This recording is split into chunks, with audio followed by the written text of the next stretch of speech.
परिस्थिती भन्नाट हे आहे.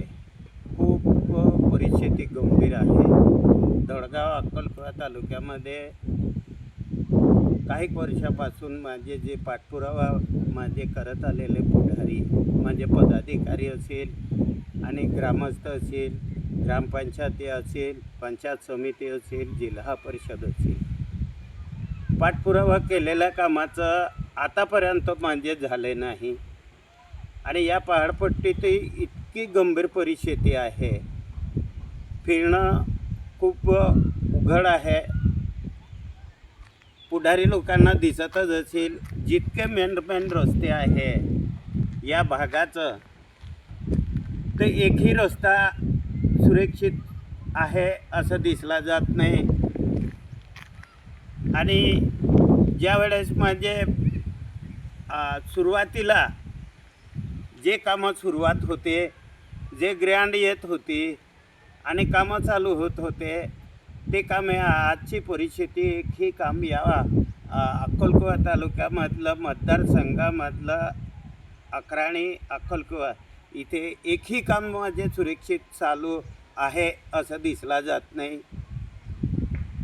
असे शासनाला असं दिसायला पाहिजे की ज्या वेळेस म्हणजे शासन पाठपुरावा करतच असेल, एकही बजेटात सुरुवातीच्या बजेटमध्ये आलेल्या कामाचं सर्वे करायचं, लेवल घ्यायचं आणि इस्टिमेट करायचं आणि मंजूर करून म्हणजे रस्ते प्रत्येक डिपार्टमेंटचं रस्ते चालू होते. आज का चालू नाही, कुठे कमी पडलं आहे? आता समाज म्हणजे याच्यावर समजून घ्यायला पाहिजे की समाज म्हणजे कुठे कमी आहे आणि का कामे चालू नाही आहे. या संदर्भात थोडंसं समाज अभ्यास करायला पाहिजे. जितकं म्हणजे एक एक रस्ता असेल 1 कोटी, 1.5 कोटी, 50 लाखाचं, 25 लाखाचं आणि ओढ्याने बांधारे आणि पाणी अडवा, पाणी जिरवा आणि सामाजिक वनीकरण आणि फॉरेस्ट डिपार्टमेंटचं मार्फत वन विभाग असेल, RP असेल आणि रोजगार हमी असेल आणि खूप अनेक म्हणजे जितके डिपार्टमेंट आहे त्या डिपार्टमेंटाच्या मार्फत कामं सुरक्षित चालू होते. आता का चालू नाही आहे? ना लाईटाचं ठिकाणं, ना रस्त्याचं ठिकाणं आणि ना म्हणजे फॉरेस्ट डिपार्टमेंटचं ठिकाणं कोणतंच हे म्हणजे नाही आहे. जे पदाधिकारी आहे ते झोपेत आहे का झोप उघडलेले आहे हेच आम्हाला कळत नाही आहे. इतकी खराब हे आहे. लोकांना सांगायला जाईल तो लोकांना वेगळं वाटेल, पण खरं डोळ्यासमोर परिस्थिती दिसते आहे हे म्हणजे जाणून घेणं हे आपलं फर्ज आहे. आता याच्यातूनच जे पदाधिकारी, जितके पदाधिकारी आहे ते पदाधिकारी आता पाठपुरावे केलेल्या कामाचं कुठपर्यंत म्हणजे कामं मंजूर झाले हे बी तर दिसायला पाहिजे. नावाने म्हणजे नंदुरबारमध्ये माझे नावाने बोंबा मारता आहे, महाराष्ट्रामध्ये बोंबा मारता आहे आणि एकही काम म्हणजे या अक्कलकोवा तालुक्यामधलं, अक्राणी तालुक्यामधलं एकही काम म्हणजे व्यवस्थित चालू आहे असं दिसला जात नाही. आता जे माझे ठेकेदार असेल ते त्यांच्या स्वतःचं खर्चाने ते स्वतः मंत्रालय असेल, विभागही असेल त्या ठिकाणी ते फिरत होते, पैसे स्वतः खिशातलं पैसे खर्च करत होते ना आणि कामं पाठपुरावा केलेल्या कामाचं त्या कामाचं उचलून धरायचं आणि मग त्या कामाला लाईन लावायचं. ते परिस्थिती आज नाही.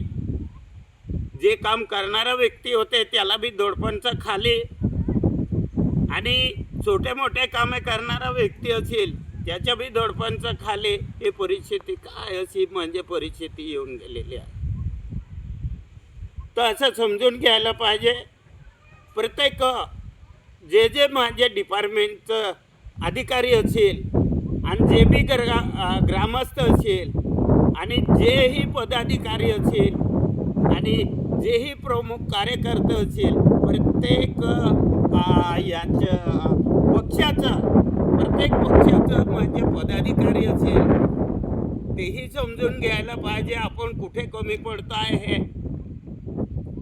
कोणत्याच म्हणजे ठिकाणाने हे एकही म्हणजे जिथे गेलं तिथे म्हणजे एक 2 दिवस अर्धा 2 तास किंवा 5 तास असं या फिरणाऱ्या वाहनावरचं बी रस्त्यावरचं आज 10 ते 11 तास लागत आहे अशी परिस्थिती आहे. साधं सिंपल ट्रॅक्टरसुद्धा जायला अडचण म्हणजे खूप परिस्थिती गंभीर आहे. आता मोलगी ते नाही आपलं हे चाकलींबर ते वेली ते गादवाडी जामणापर्यंत हा रस्ता बघा. सल्लीबार ते भांगरापाणी रस्ता बघा. पिपरापाई ते वेलखडी रस्ता बघा. इकडनं माझे बघा माझे तुम्ही वोडफोली ते आपलं हे मोलगी ते वोडफोली बघा. आणि ओवा खाई देहेल मोगरा हे तरी थोडं तिकडनं म्हणजे सुरुवातीला झालेलं कामाचं थोडं अर्धावटीत म्हणजे आहे आणि बाकी माझे खराब आहे. आता हे देवगवी ते माझे 10 बिराई घाट म्हणजे तिकडनं कांकडा जाणारा रस्ता कोलवीपर्यंत जाणाऱ्या रस्त्याची आवश्यक म्हणजे परिस्थिती काय आहे.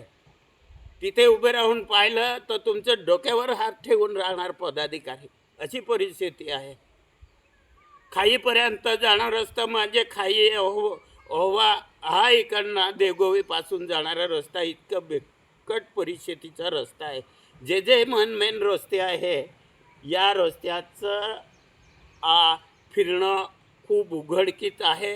आणि 1 तासात जाणारा रस्ता 1 तासात वाहनावर जायचं असेल तर 5-5, 6-6 तास लागेल. त्याच्या जो म्हणजे निसर्गाने आईवडिलांनी शक्ती दिलेले म्हणजे शरीर आहे हा गंभीर परिस्थिती दुखापत म्हणजे समाजावर म्हणजे खूप मोठा संकट आलेलं आहे. हे संकट शासन म्हणजे प्रत्यक्ष पाहणी करून आणि प्रत्येक डिपार्टमेंटला सांगून आणि या तोडगा आपलं अक्कलकोवे अक्राणी तालुक्यामधला परिस्थिती गंभीर आहे हे प्रत्यक्ष आढावा बैठक घेऊन मग शासन लेवलला जे कामं बजेटमध्ये असेल त्या कामाचं बजेटमधलं कामाचं सर्वे करून लेवल करून आता पावसाळा येऊन राहिला. पावसाळ्यात जो प्रोसिजर आहे हे पूर्ण करून म्हणजे येणारा नोव्हेंबर महिन्यात म्हणजे हे रस्त्याचं कामं जोरात सुरुवात व्हायला पाहिजे. आणि जे माझे पदाधिकारी आहे जे लहान मोठं कामं असेल वृक्ष लागवडचं असेल या भागाचं आता पाहताच आहे. या भागाचं जितकं वृक्ष लागवड असेल ते फॉरेस्ट डिपार्टमेंट खूप जोर लावावं. हा जून महिना संपण्यात आलेला आहे. आता पाऊस येण्याचा आहे तर कुठेच म्हणजे डिपार्टमेंटचं फॉरेस्टच्या डिपार्टमेंटचं कुठेच खड्डे दिसून नाही राहिले झाडे लावायला. तर झाडाचं खूप जोरात सुरुवात करण्यात यावं. आणि जेही पंचायती असेल ग्रामपंचायती असेल पंचायत समिती असेल जिल्हा परिषदचं असेल तर फॉरेस्ट डिपार्टमेंटला कर्मचाऱ्याला प्रतिसाद द्यावं. आणि जास्त करून झाडापासून आपण आपलं जीव वाचतो आहे. झाडापासून आपल्याला पाणी मिळतं आहे आणि पोट भरून जेवण मिळतं आहे. जसं आईवडिलांचं आठवण करता आहे याच पद्धतीने झाडाचं आठवण करावं असं अपेक्षा व्यक्त करून माझं मुलाखत इथेच संपवतो आहे. जय हिंद.